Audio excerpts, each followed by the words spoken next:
This is Keep the Faith Ministry News. I'm Hal Mayer. In the wake of the surprise electoral victory of Donald Trump, Berlin sees an opportunity to push for an EU military structure, including European nuclear armed forces.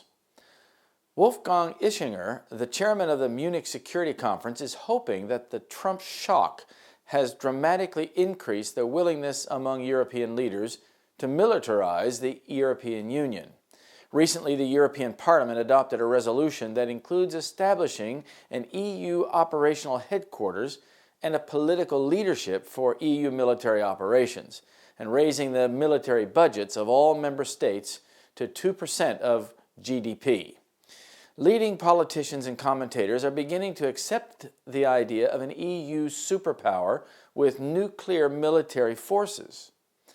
EU countries must agree to a European defense union with tightly enmeshed armed forces and a consolidated procurement and armament system, said Ischinger.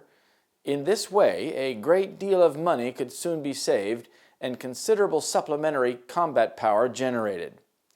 The objective is to finally do the job right to bring the EU, also militarily, into the 21st century.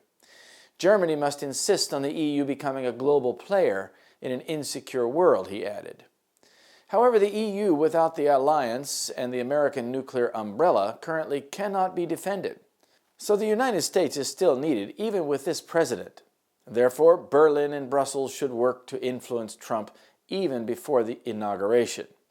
Berlin believes that because the political priorities of NATO and the EU may not always be identical, the EU must be capable of independently waging wars.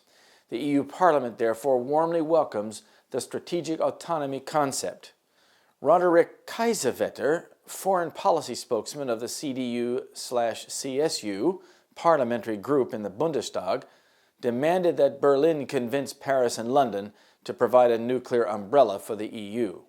Kaiserwetter made this proposal previously in the USA, prior to the elections, but found an open ear only since Trump's electoral victory. The EU's militarization campaign, now legitimized and accelerated following Trump's election, is continuing. When Germany and the EU become militarized, the regionalization of the ancient Holy Roman Empire will be nearly complete. And there shall be wars and rumors of wars. See that ye be not troubled, for all these things must come to pass, but the end is not yet. Matthew 24, verse 6. This is Keep the Faith Ministry News. Thank you for watching.